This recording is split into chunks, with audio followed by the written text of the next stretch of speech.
누구나 가슴속에 하나쯤은 말 못할 사연을 품고 살아가죠. 저 역시 가슴에 묻은 이야기들이 많이 있습니다. 그중 하나는 떠올리기만 해도 숨이 막히고 속이 뒤집힐 만큼 끔찍한 기억입니다. 제 가까운 지인들도 이 일을 전혀 모릅니다. 부모님조차 자세한 내막은 아시지 못하시죠? 그만큼 제 입으로 꺼내기 어려운 이야기이기에 이렇게 글로써 용기를 내어 여러분께 전하려 합니다. 그동안 남의 사연만 재밌게 들어왔는데 오늘은 그 빚을 갚는다는 마음으로 제 이야기를 꺼내보려 합니다. 지금부터 시작하겠습니다. 대학을 졸업한 뒤 저는 앞만 보고 달렸습니다. 야근은 기본이었고 집에 돌아와서도 노트북을 켜고 일을 이어갔죠. 주말도 예외는 없었습니다. 그렇게 살아가는 것이 과연 열심히 사는 것인지 아니면 미련하게 버티는 것인지 혼란스러울 때도 있었지만 성공에 목마른 저는 몸 생각은 뒷전으로 한 채 오직 일에만 매달렸습니다. 그 결과 32살이라는 비교적 이른 나이에 과장직함을 달 수 있었고 그 후 1년 정도는 안정적인 직장 생활에 만족하며 지냈습니다. 하지만 시간이 흐를수록 느꼈죠. 월급쟁이라는 틀 안에서는 아무리 노력해도 크게 달라지는 게 없다는 현실을요. 결국 저는 과감히 사표를 던지고 스스로의 길을 걷기로 결심했습니다. 그렇게 시작한 사업. 이번에도 몸이 부서져라. 아니, 어쩌면 더 미련하게 일했을지도 모릅니다. 다행히도 그 노력이 헛되지 않았는지 사업은 빠르게 자리를 잡아갔죠. 회사 다닐 때부터 사업을 시작하고 자리를 잡기까지 제 곁을 스쳐간 여자친구들은 모두 떠나갔습니다. 저도 한 남자로서 사랑을 원했고 외로움을 많이 타는 성격이라 연애의 끈을 자주 놓지 못했지만 늘 일에 몰두했던 탓에 결국은 똑같은 결말로 이어졌습니다. 일보다 중요한 게 없는 남자라며 차갑게 등을 돌리는 여자들을 여러 번 마주했죠. 장기 연애는 한 번도 해본 적이 없습니다. 대부분 3개월에서 6개월, 길어야 1년 채우면 인연은 끝이 났습니다. 그렇게 세월은 쏜살같이 흘러 어느새 제 나이 42이 되었더군요. 사업은 중소기업 수준으로 성장했고 경제적으로도 제법 넉넉해졌습니다. 일도 과거에 비해선 훨씬 줄었고요. 마음 한켠에 오래된 고독이 깃든 어느 날 지인이 소개팅을 주선해주겠다고 했습니다. 이번엔 마음이 좀 통하고 저와 비슷한 게 많은 여자가 나오길 기대하며 자리에 나갔어요. 그런데 약속 장소에서 마주친 여자는 제 예상을 완전히 뒤엎었습니다. 저 은혜씨, 나이가 30이라고요? 네, 올해 딱 계란 한 판 됐네요. 저는 42인데 우리 띠동갑이에요. 소개해준 사람이 그런 말 안 해서 지금에서야 알았네요. 전 알고 있었어요. 근데 나이 그렇게 중요한가요? 12살 차이. 솔직히 부담스러웠습니다. 처음엔 한번 보고 말자라는 마음으로 나섰고 대화에 의식적으로 거리를 두며 이어갔습니다. 한번 만나고 난 뒤 저는 애프터 신청 없이 돌아섰습니다. 아무래도 나이차가 마음에 걸렸습니다. 12살이라는 간극이 쉽게 무시할 수 있는 게 아니었기에 다시 만난다는 것이 부담스럽게 느껴졌죠. 그런데 이튿날 뜻밖의 일이 일어났습니다. 은희 씨가 소개해준 지인에게 제 연락처를 물어보더니 먼저 전화를 걸어온 겁니다. 저를 다시 만나고 싶다며 꽤나 솔직하고 적극적인 마음을 전해왔죠. 잠시 망설이다가 그래, 한 번만 더 만나보자 라는 마음으로 다시 약속을 잡았습니다. 이번 만남에서는 지난번보다 훨씬 많은 이야기를 나눴습니다. 은혜 씨는 생각보다 훨씬 성숙한 사람이었습니다. 또래보다 깊은 사고를 가지고 있었고 말끝마다 세심한 배려와 단단한 가치관이 묻어났죠. 조심스럽게 시선을 두고 바라보니 그제야 보이기 시작했습니다. 얼굴도 묘하게 끌렸고 키가 크고 몸매도 늘씬하며 전체적으로 참 매력적인 사람이었죠. 이번이 마지막이라는 생각은 어느새 사라졌고 저희는 자연스럽게 일주일에 서너 번씩 만나게 되었습니다. 그렇게 연인이 되었고 놀랍게도 그동안의 어떤 연애보다 제 마음이 깊이 기울고 있음을 느꼈습니다. 이전 여자들과는 달랐습니다. 처음으로 일이 아닌 누군가를 제 삶의 가장 앞줄에 세우게 됐습니다. 연애를 시작한 뒤 제 삶은 조금씩 바뀌었습니다. 가끔은 회사에서 오전 근무만 하고 퇴근하기도 했고 주말이면 여자친구와 함께 멀리 여행을 떠나 외박도 했습니다.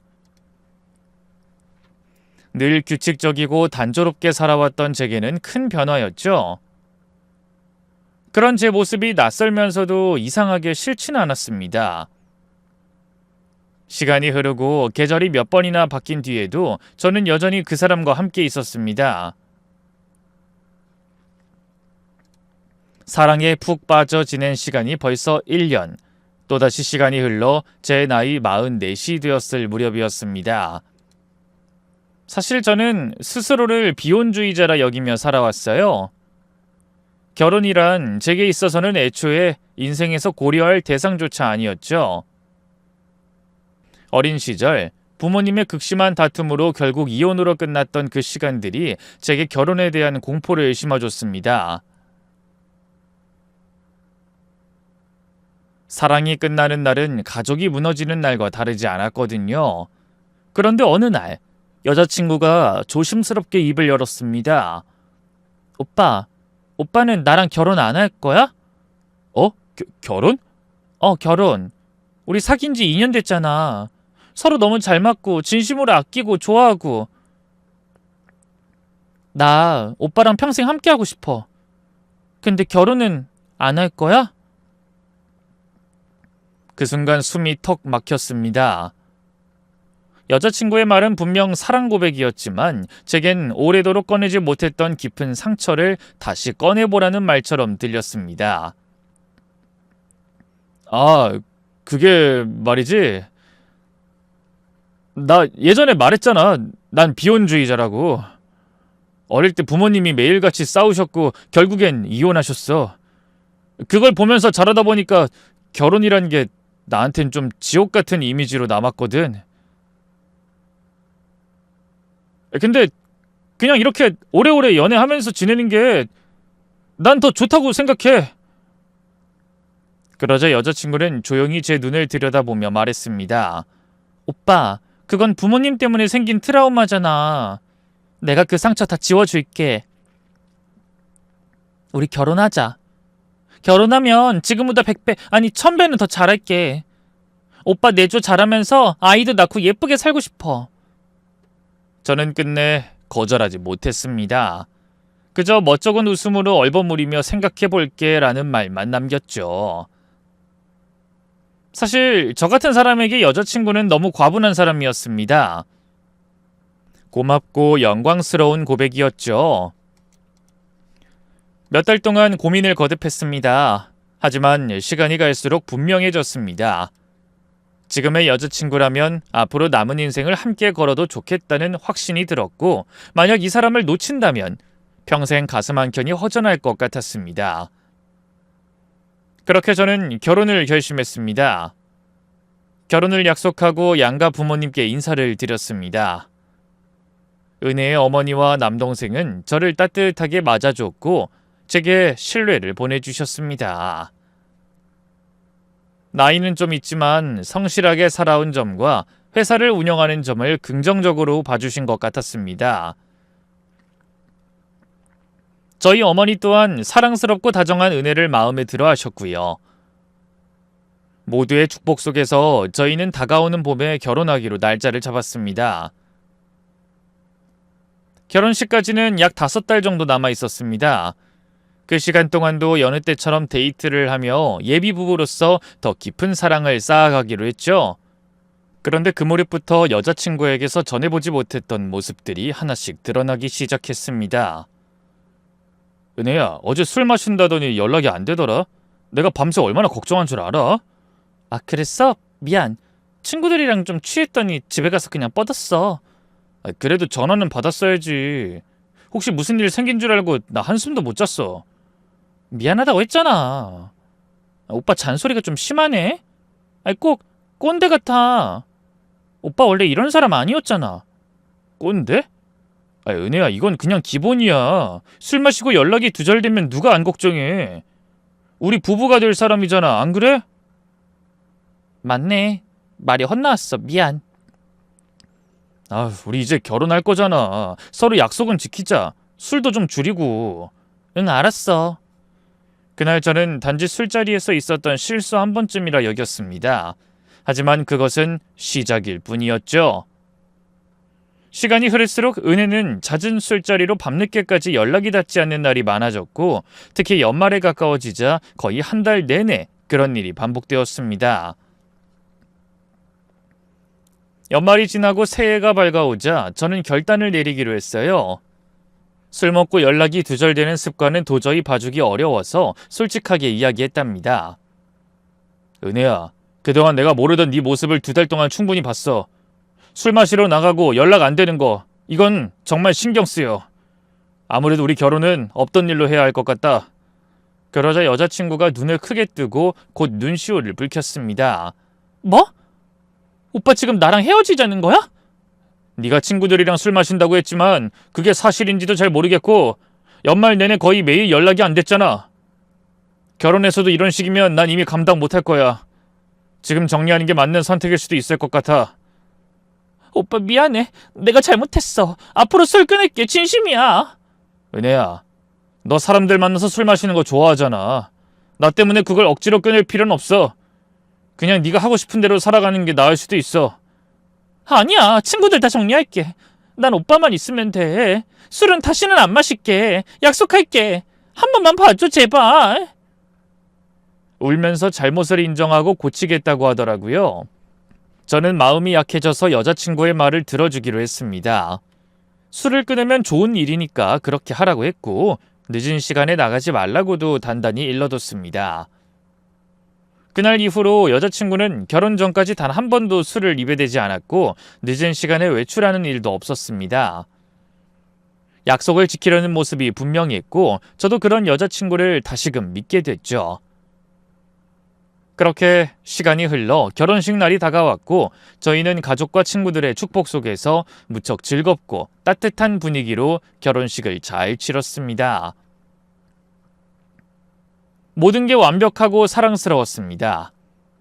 결혼 사진도 예식도 서로를 바라보는 저희 부부의 눈빛도요. 신혼여행은 유럽으로 보름 동안 다녀왔고, 여행 내내 사소한 다툼 한 번 없이 행복한 시간을 보냈습니다. 그리고 본격적인 결혼 생활이 시작됐습니다.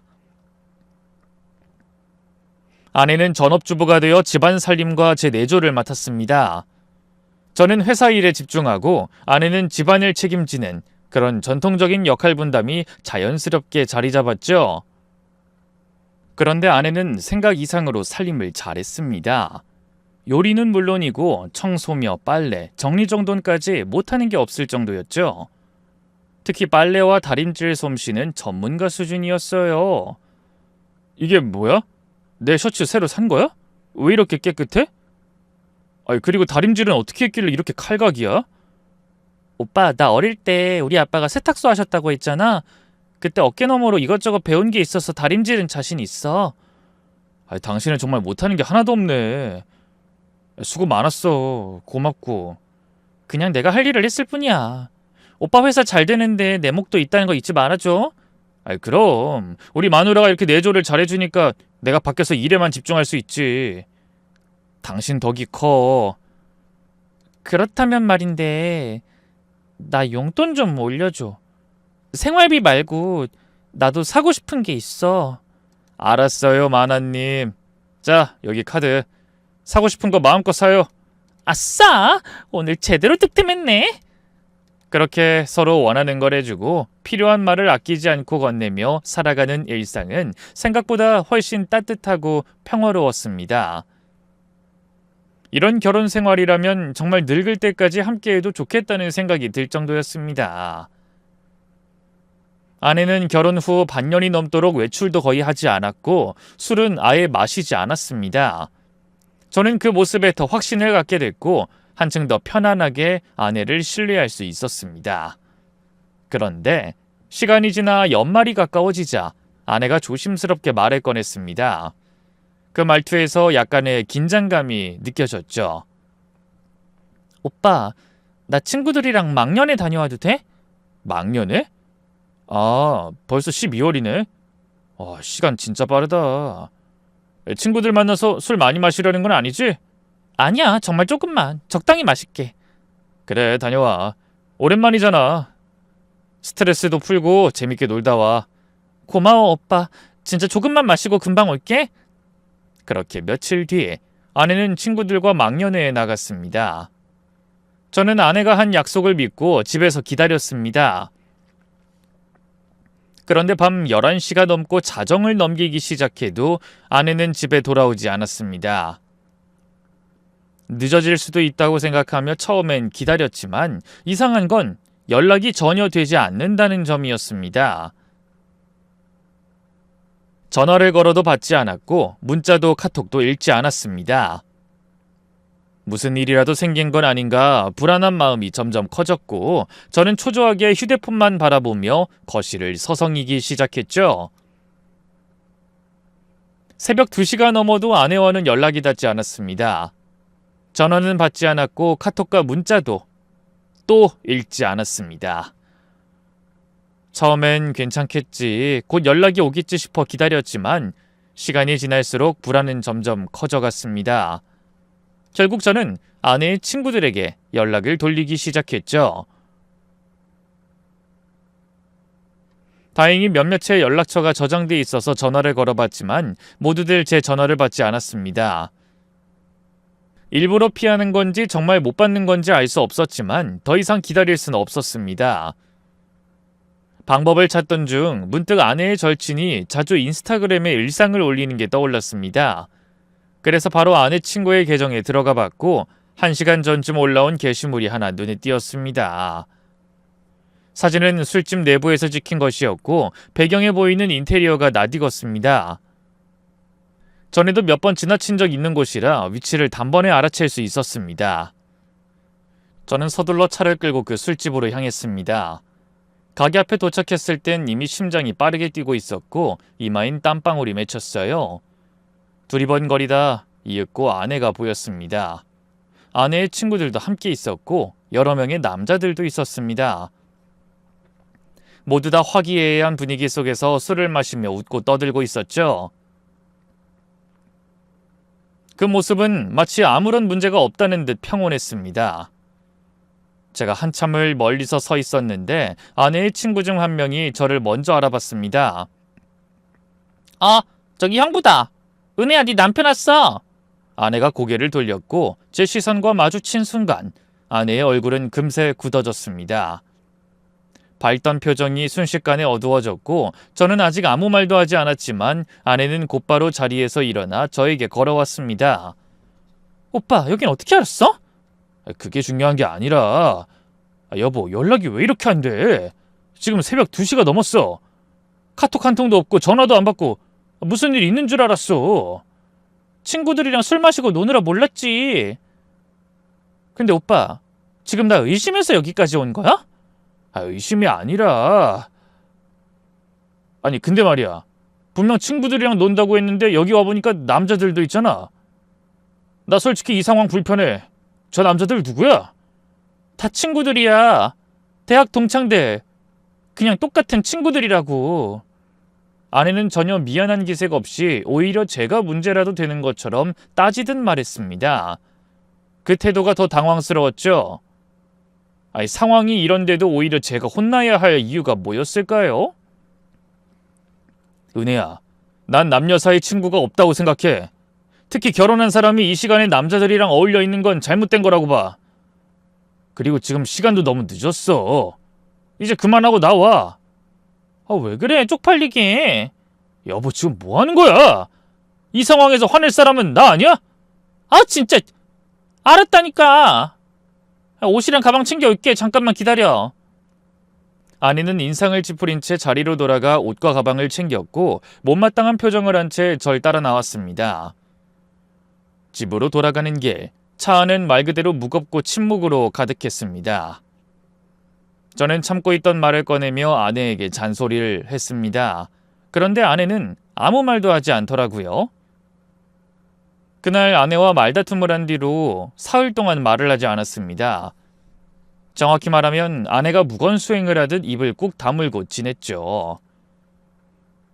인사를 해도 받아주지 않고 묻는 말에도 그냥 쌩 하고 무시를 하더군요. 게다가 살림도 손에서 놓았고 집안은 점점 어수선해졌습니다. 뭐든지 될 대로 되라는 식의 철없는 행동이 눈에 띄게 늘어났고 그런 모습이 눈에 거슬렸습니다.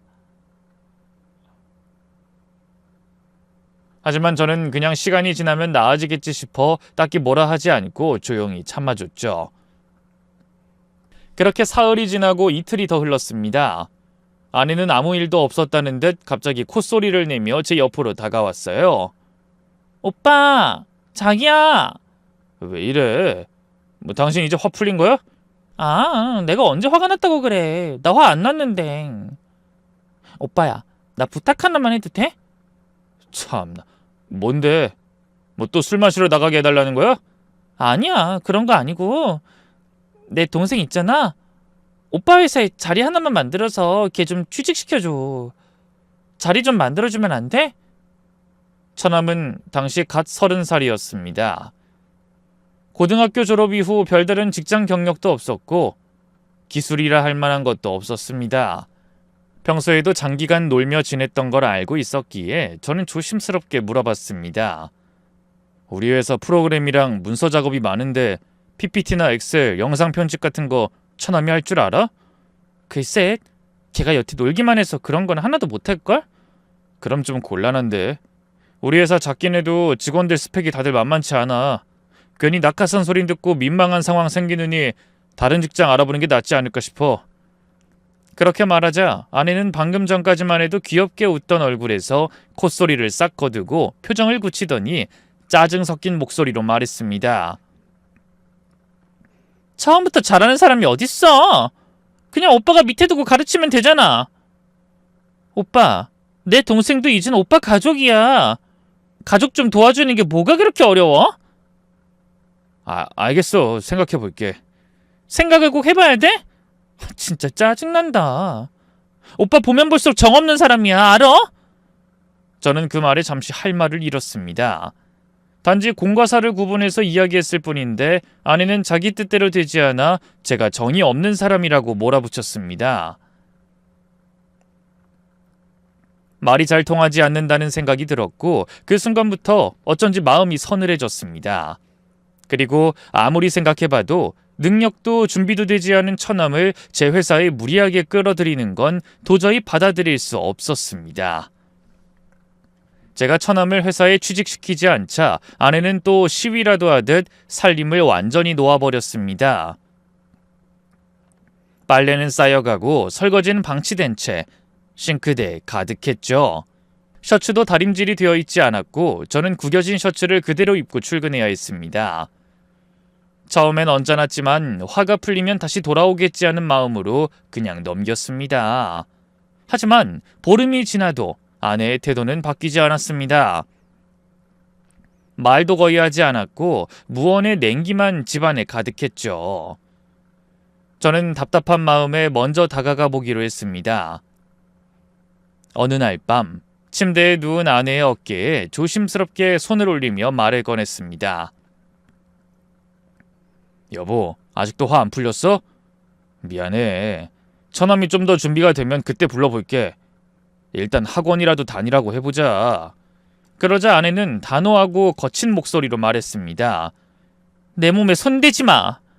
여보, 좀 봐주라. 처남도 그냥 무턱대고 우리 회사에 들어오면 힘들 거야. 여보, 우리 벌써 몇 주 동안 손도 안 잡았어. 너무 오래 이러는 거 아니야? 건들지 말라고 했지.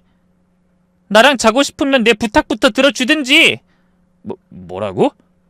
지금 당신 말 다 한 거야? 지금 그 말이 결국 잠자리를 조건으로 처남 취직시키라는 거야? 그래. 내 동생 요즘 우울증 와서 상태가 안 좋아. 어떻게든 취직시켜야 해. 이렇게라도 해야겠어. 참나, 대단하네 당신. 누가 이기나 해보자고. 그 말에 저는 더는 아무 말도 하지 못했습니다. 가슴 깊은 곳에서 뭔가 확 무너져 내리는 기분이 들었습니다. 실망과 분노, 허탈함이 한꺼번에 밀려왔습니다. 천천히 고개를 돌려 아내를 봤지만 아내는 이미 고개를 돌린 채 이불을 뒤집어 쓰고 있었습니다. 당신이랑 결혼하면 좋은 일만 있고 웃음만 가득할 줄 알았어. 근데 역시 내 착각이었어. 그래, 마음대로 해라. 그렇게 말한 뒤 저는 체념하듯 등을 돌렸고 그대로 잠을 청했습니다. 사실 저는 아내와 결혼할 당시 신혼집 외에도 혼수의 절반 이상을 제가 부담했었습니다. 아내 집안 형편이 그리 넉넉하지 않았기에 자연스럽게 제 쪽에서 해결해야 했죠. 장모님은 비좁은 월세방에 사시고 계셨고 저는 그걸 볼 수 없어 전셋집으로 이사를 시켜드렸습니다. 처남에게도 차 한 대를 마련해줬습니다. 결혼을 하며 가족이 되었기에 제 몫이라 생각하며 아낌없이 베풀었죠. 하지만 그 이후로도 계속해서 처남의 취직까지 부탁해오니 솔직히 당황스럽고 어이가 없었습니다. 그 일 이후로 저희 부부는 한 달 가까이 스킨십 없이 지냈습니다. 저는 아내가 언젠가는 반성하고 돌아오길 바라며 꾹 참았습니다. 말 한마디도 쉽게 건넬 수 없을 만큼 냉랭한 분위기였지만 저는 끝까지 참고 또 참았죠. 그러던 어느 날 밤 아내가 먼저 입을 열었습니다. 분위기가 좀 누그러진 듯 했죠. 오빠 이제 그만하자. 나도 고집이 있는데 오빤 더하네. 내가 졌어. 내 동생 취직은 그냥 없던 걸로 해. 애초에 들어줄 마음 없었어. 오빠 말 좀 예쁘게 하면 안 돼? 당신이 나한테 한 행동이 기분 나빴어. 그래서 말이 곱게 안 나오는 거야. 알았어, 미안해. 미안하다고 했잖아. 근데 갑자기 왜 사과한 거야? 또 뭘 바라고 이러는 거야? 아내는 약간 머뭇거리다 의도를 숨기지 않고 말했습니다. 오빠, 우리 결혼한 지 거의 1년 다 돼가잖아. 우리 애기 안 낳아? 애기? 아직 생각 안 해봤는데. 뭐야, 결혼했으면 당연히 아이 가져야지. 내 친구 미정이 알지? 걔 애기 낳았다고 시댁에서 외제차 뽑아줬다더라. 요즘은 여자들이 애 낳으면 큰 선물 받는 게 유행인가 봐. 아내는 똘망똘망한 눈으로 아주 자연스럽게 무력적인 이야기를 이어갔습니다. 그래서 당신도 아이 낳고 나한테 뭐 받고 싶다는 거야? 여보, 내가 생활비도 충분히 주고 용돈도 따로 주잖아. 그건 그거고 나도 크게 뭔가 받고 싶어. 뭐 예를 들어 애기 낳으면 내 동생이 치킨집 하나 차려줘. 엄마는 자가집 하나 마련해주고. 또 처남이야? 당신 동생 이제 30이야. 스스로 살아갈 나이라고. 왜 자꾸 당신이 챙기려고 해? 스스로 못하니까 그렇지.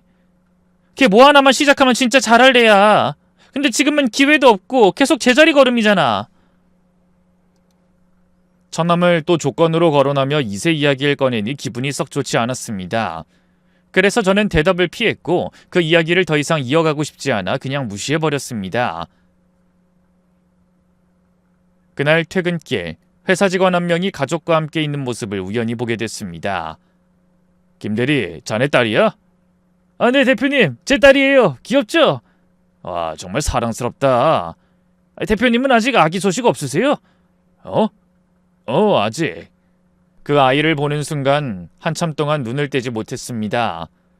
작고 소중한 존재가 제 마음을 두드렸습니다. 이후로 거리에서 유모차를 탄 아이들이나 꼬마아이들만 봐도 시선이 저절로 따라갔고 한참을 멍하니 서 있게 되더군요.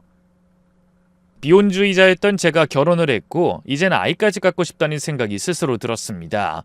그래서 아내에게 말했죠. 여보, 우리 아이 가져볼까? 뭐? 오빠가 웬일이야?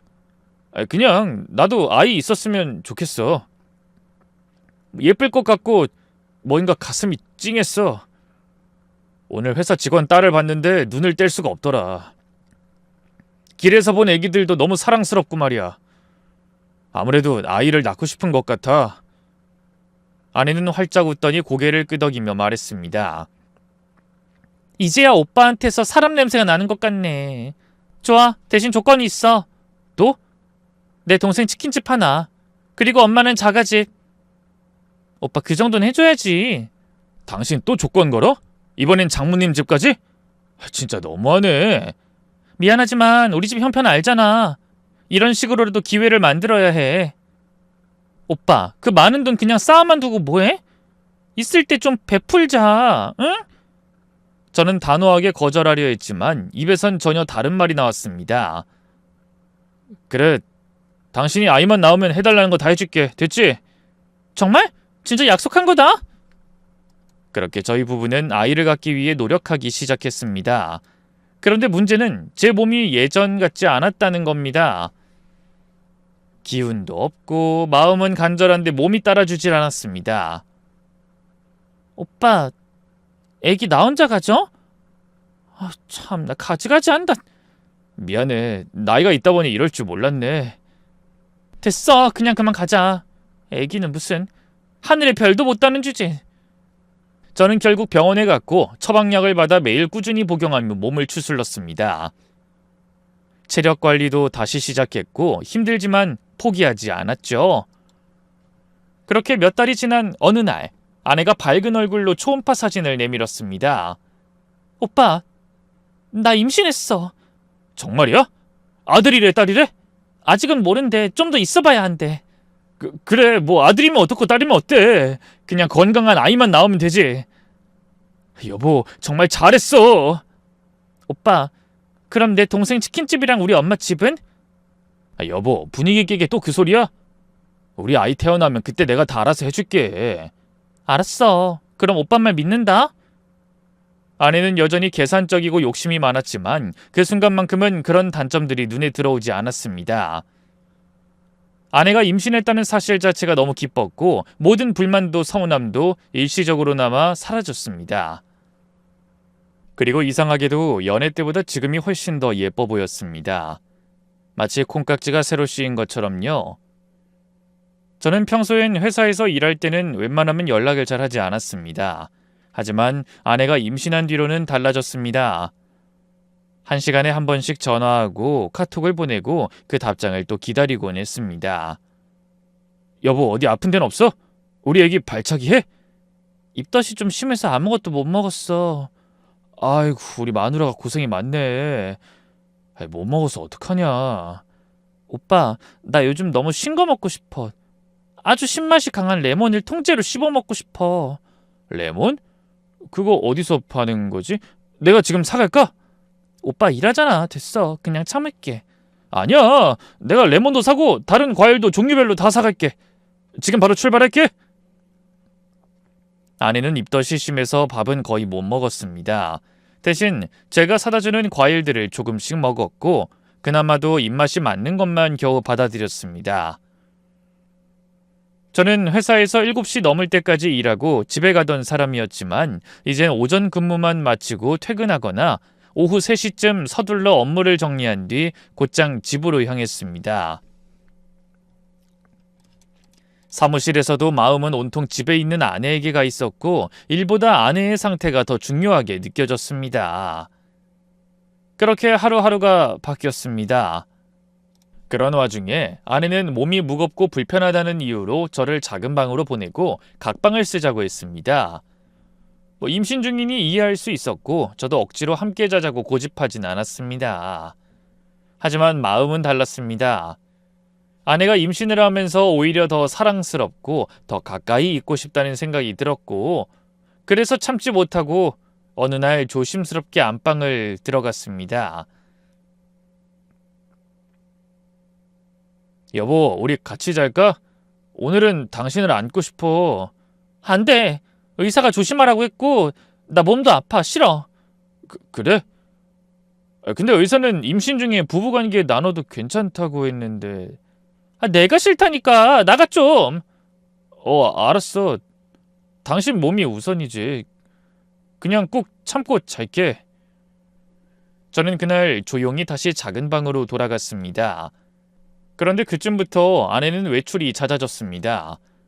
몸이 힘들다던 사람이 친구들을 만나러 나가는 일은 자주 했고 맛집이며 카페며 멀리 있는 곳까지 찾아다녔습니다. 꽃구경을 간다며 하루 종일 돌아다니기도 했고 늦은 밤이 되어서야 귀가하는 날도 종종 생겼습니다. 여보, 너무 늦은 거 아니야? 왜? 늦게 와서 불만이야? 아니, 그게 아니라 당신 몸 생각을 해야 하니까. 잠을 푹 자야 아이도 건강할 테니까. 내가 알아서 잘 자고 있으니까 신경 쓰지 마. 산모는 스트레스 받지 말아야 한다고 해서 친구들이랑 야경 좋은 카페 다녀온 거야. 뭐라 하지 마. 아이, 뭐라 하긴 내가 뭘 뭐라고 하겠어. 여보, 잘했어. 아주 잘했다고. 저는 그렇게 아내가 하는 행동을 다 받아들였습니다. 그래, 뭐 임신한 사람은 예민해질 수 있으니까 내가 참자. 아이가 생긴 건 기쁜 일이니까 다 이해하자. 그렇게 저 스스로를 달래며 하루하루를 넘겼습니다. 그런데 어느 날 우연히 일이 생겨 퇴근길에 집 근처 카페를 지나게 되었습니다. 창밖으로 아내가 앉아있는 모습이 보였고 아내 옆에는 친구들이 있었습니다. 자연스럽게 걸음을 멈추고 안으로 들어갔죠. 여보, 친구들이랑 있었구나. 아내는 당황한 얼굴로 고개를 돌리더니 짧게 대답했습니다. 뭐야? 오빠 나 미행해? 오빠 요즘 나한테 집착이 너무 과한 거 아니야? 아니야, 그냥 지나가다 본 거야. 여긴 집 앞이잖아. 그냥 인사만 하려고 들어온 거야. 그래, 뭐가 됐든 먼저 들어가. 난 친구들이랑 수다 좀 더 떨다 들어갈게. 아내의 말투가 딱딱했고 그 자리에 남자들도 함께 있는 걸 보고 마음이 불편해졌습니다. 그냥 돌아서기도 애매한 분위기 속에서 그중 한 명이 먼저 다가와 말을 걸었습니다. 형님, 같이 커피라도 드시죠. 자리 비었어요. 앉으세요. 아, 네, 그럴까요? 지난번에 한번 뵀었죠? 은혜 데리러 술집에 오셨을 때요. 아, 그때 봤던 분이군요. 반갑습니다. 형님, 저희 다 은혜 친구들이에요. 절대 은혜를 여자로 보는 사람 없어요. 걱정 안 하셔도 됩니다. 그 말에 저는 짧게 웃으며 대답했습니다. 걱정 안 해요. 아내가 그런 사람 아닌 걸 제가 제일 잘 아니까요. 그렇게 말했더니 아내의 표정이 좀 누그러지는 게 느껴졌습니다. 저를 바라보는 눈빛도 살짝 부드러워졌고 주변의 공기도 약간은 풀리는 듯 했습니다. 저는 그 자리에서 20분쯤 앉아 있다가 자리에서 일어나 먼저 집으로 돌아왔습니다. 아내는 그로부터 2시간 후에야 집에 돌아왔고 돌아와서는 별말 없이 방으로 들어가 옷을 갈아입었습니다. 시간이 흘러 만삭이 된 아내와 병원에 입원해 아이를 낳으러 집을 나섰어요. 저는 당연히 분만실에 함께 들어갈 생각이었으니 직접 차에 태워 병원으로 데려가려고 했습니다. 오빠, 나 혼자 갈게. 그냥 오빤 집에 있어. 지금이라도 집에 들어가라. 나 택시 타고 갈게. 아니, 무슨 소리야. 당신 몸이 이런데 택시라니. 아니, 남편이 멀쩡하게 있는데 왜 그런 소리를 해? 그리고 난 우리 아기 탯줄도 직접 자르고 싶어. 아, 오빠 진짜 왜 이래? 나 혼자 낳고 싶어. 오빠가 옆에 있으면 신경 쓰여서 힘들 것 같아. 아, 까칠하긴. 아, 신경 안 쓰이게 할게. 진통 때문에 힘들면 내 머리카락을 다 뽑아도 좋고 따귀를 때려도 괜찮아. 여보, 같이 가자. 싫다고. 나 혼자 가고 싶단 말이야. 아내는 임신 후 점점 예민해졌고 출산 당일은 그 예민함이 극에 달했습니다. 그래도 제가 옆에 있어야 마음이 놓일 것 같아 억지로 설득했고 아내는 못마땅한 표정을 지은 채 마지못해 제 차에 올랐습니다. 병원에 도착하자 아내는 씩씩거리며 내려서 곧장 산부인과 쪽으로 걸어갔고 저에겐 단호하게 말했습니다. 나 혼자 분만할 거니까 괜히 따라 들어올 생각하지 마. 대기실에서 기다려. 아, 여보, 정말 그래야 해? 난 탯줄 자르는 거. 아우, 진짜 말 더럽게 안 듣네. 아, 알았어. 화내지 마, 여보. 당신 말대로 할게. 여기서 기다릴게. 결국 같이 분만실 들어가는 걸 포기했어요. 곧 아내는 유도 분만을 위해 분만실로 들어갔습니다. 저는 대기실에서 초조하게 기다리며 계속 시간만 확인하고 있었는데 한참 후에야 간호사 한 명이 다가와 말했습니다. 산모분이 수술실로 옮겨졌습니다. 제왕절개로 분만하실 예정이에요. 저는 깜짝 놀라 바로 물었습니다. 간호사님, 무슨 일 생긴 건가요? 아기가 위험한가요? 아니면 산모 상태가 안 좋은 건가요? 하지만 간호사는 제 눈도 제대로 마주치지 않고 짧게 말했을 뿐이었습니다. 보호자님, 기다려주세요. 그 이후로도 한참이 지나서야 딸이 태어났다는 소식을 들었습니다. 그런데 아이 상태가 좋지 않아 인큐베이터에 들어갔다는 말까지 들려왔습니다. 바로 얼굴도 못 본 채 그런 말을 듣게 되니 가슴이 답답하고 머릿속이 복잡해졌습니다. 아내의 회복실에도 출입이 제한됐고 저는 병원 복도에서 멍하게 앉아 기다리는 수밖에 없었습니다. 몇 시간이 지나도 누구도 저에게 무슨 말 하나 해주지 않았습니다. 더는 기다릴 수 없어 벌떡 일어나 회복실 쪽으로 걸어갔습니다. 그 순간 간호사가 다급히 절 막아섰습니다. 간호사님, 제 아내 좀 봐야겠어요. 남편분, 사모님이 집에 가 계시라고 전하셨어요. 들어오시는 걸 원치 않으십니다. 그게 무슨 말이에요? 제가 남편인데 당연히 아내를 봐야죠. 비켜주세요. 안 됩니다. 잠시만요, 남편분. 저는 더는 참을 수 없었습니다. 간호사의 손을 지나 회복실 문을 열고 들어갔습니다. 침대 위엔 아내가 누워 있었고 링거를 맞으며 약을 복용하고 있었습니다. 여보, 몸은 좀 어때? 괜찮아? 제왕절개는 왜 하게 된 거야? 아내는 제 얼굴을 보자마자 인상을 찌푸리며 차갑게 말했습니다. 오빠, 내가 집에 가 있으라고 말했잖아. 아기가 위험했는데 다행히 괜찮대. 아기가 인큐베이터에 있어. 아직 얼굴도 못 봤어. 당신은 괜찮은 거야? 지금 방금 먹은 약은 뭐야? 제 질문이 끝나기도 전에 아내는 손사래를 치며 목소리를 높였습니다. 제발 집에 좀 가줘. 나 지금 말하기도 힘들어. 아내에게 물었더니 손사래를 치면서 제발 집에 가라고 난리였습니다. 다시 간호사에게 물었죠. 제 아내 지금 어떤 상태입니까? 무슨 약을 복용 중인 거죠? 대체 어디가 아픈 겁니까? 간호사는 눈을 피하며 조심스럽게 말했습니다. 죄송합니다. 아내분이 남편분께 알리지 말아달라고 당부하셨어요. 저희는 환자의 뜻을 따를 수밖에 없습니다. 순간 심장이 쿵 내려앉았습니다. 아니 도대체 뭘 감추고 있는 거야? 당신 그 약 뭐냐고? 아무것도 아니야. 그냥 진통제야. 진통제?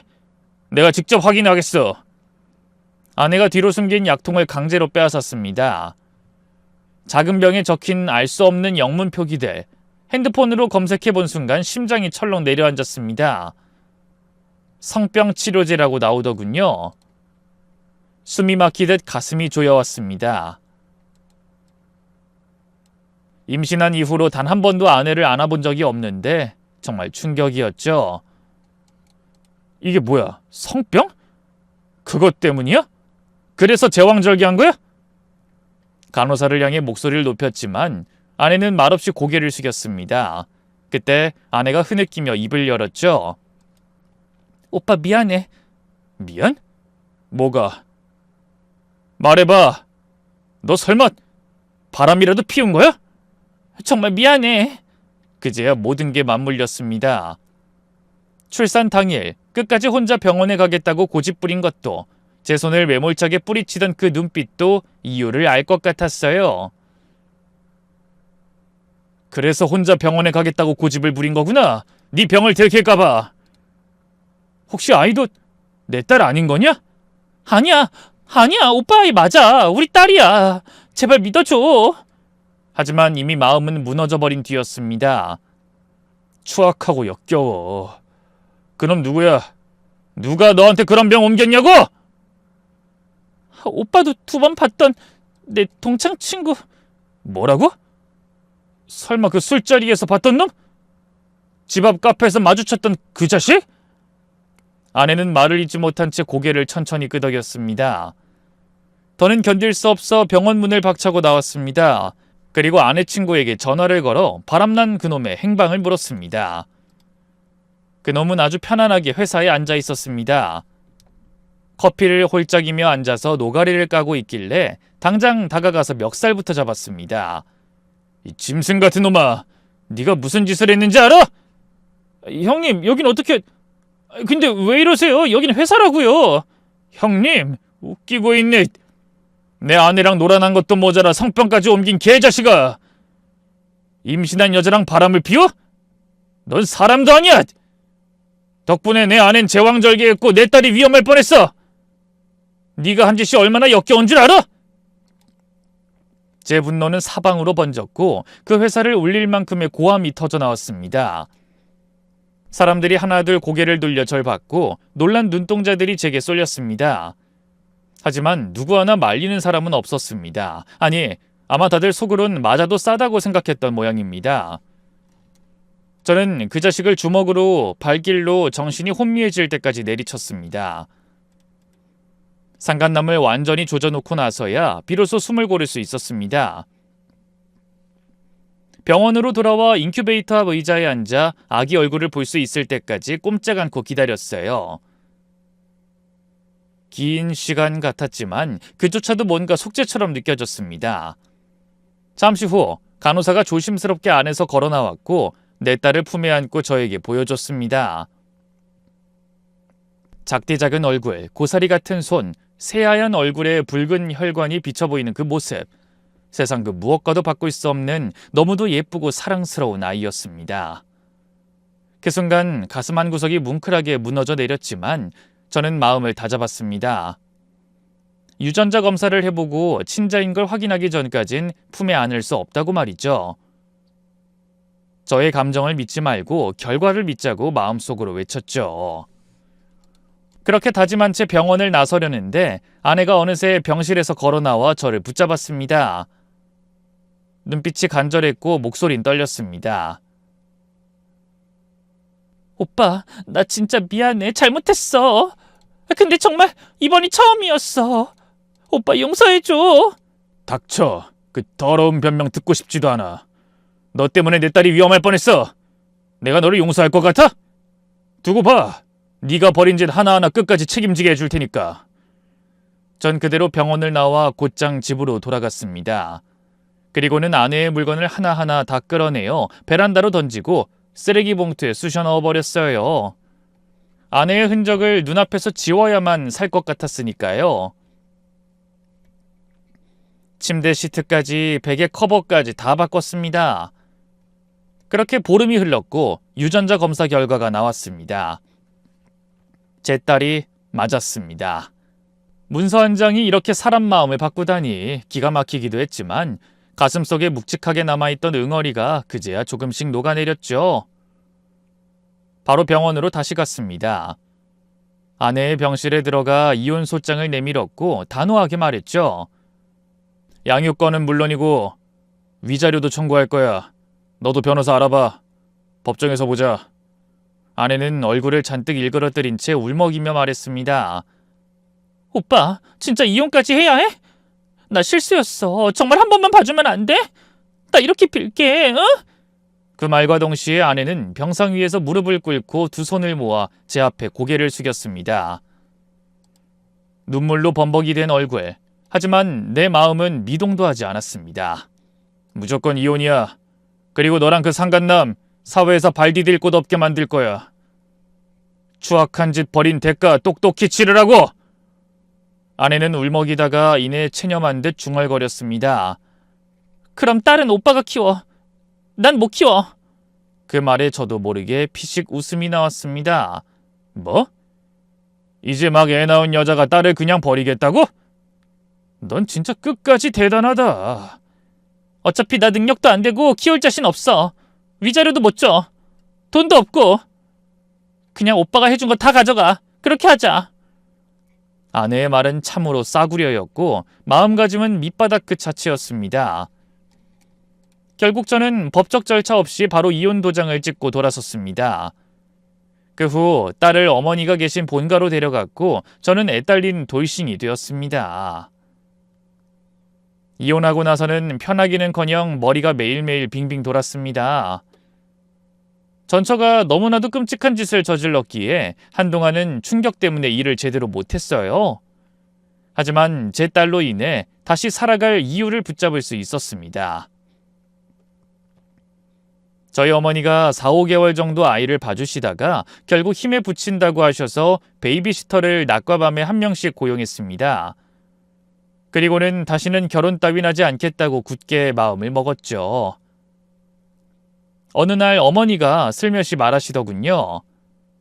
지금이라도 다시 장가를 가. 네 나이에 애가 이렇게 어린데 재혼 생각해야지. 너 혼자 키우는 거 너무 고생이야.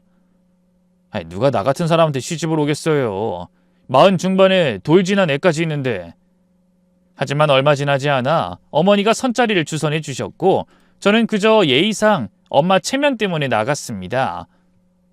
상대는 저와 같은 돌싱이었고 아이는 없었습니다.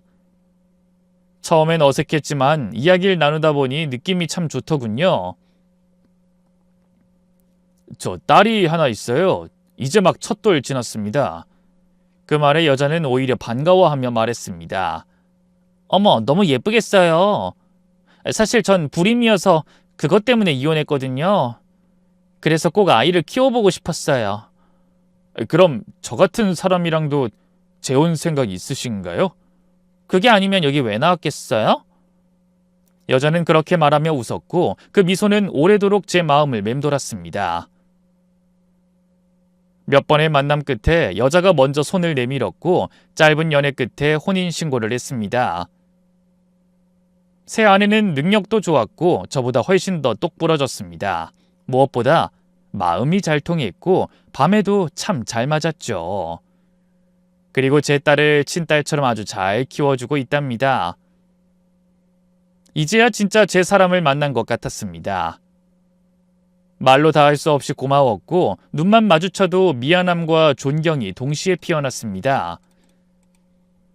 한편 전처는 이혼 후 상간남과 잠시 살았다고 합니다.